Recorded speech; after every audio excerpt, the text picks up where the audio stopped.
cake is done until it's baked. That's why it's really important to make sure that after you've taken a lot of time with your batter that you get into the oven safe and sound. So you want to make sure that the oven is well preheated and that the pans go right onto the center rack. Position them so that the air can flow evenly, and then close the door as soon as you can to keep in all the precious heat and steam. Baking a cake for the appropriate amount of time is really important. If you take it out too soon, it could fall. To ensure that your cake is baked, take it out of the oven, leaning it just a little bit forward, and insert your tester right into the center. You want to be gentle, then pull it out and check for any crumbs or batter. If there's anything clinging to the tester, you need to pop the cake back in for another moment or two.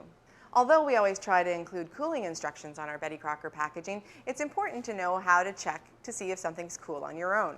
Now, a cake that comes out of the oven probably needs about 10 minutes in its pan in order to firm up so that you can handle it easily without it breaking.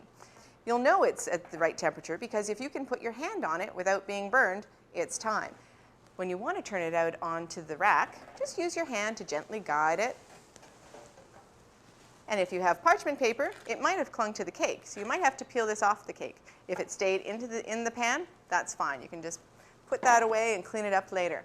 Now, if you're going to frost this cake the way I am, you'll want to take your platter, hook your fingers over the edge of the cooling rack, and then just gently and quickly turn it over and remove the rack so that you don't get a deep impression from the rack. And it can finish cooling, and you can come back in about 20 minutes and frost it as you desire.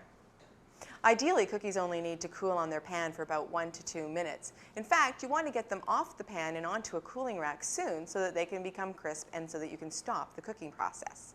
I like to use a flexible, thin spatula like this one so that I can get right under the cookies and not have to worry about breaking them. So as you can see, you can get right under and lift the cookie up with no problem when your spatula is nice and thin. Now the cookies just need a few more moments to cool down. In fact, you've got just enough time to go and pour a glass of milk. I hope you'll join me again so I can share some more one-step tips. For more recipe videos, visit lifemadedelicious.ca.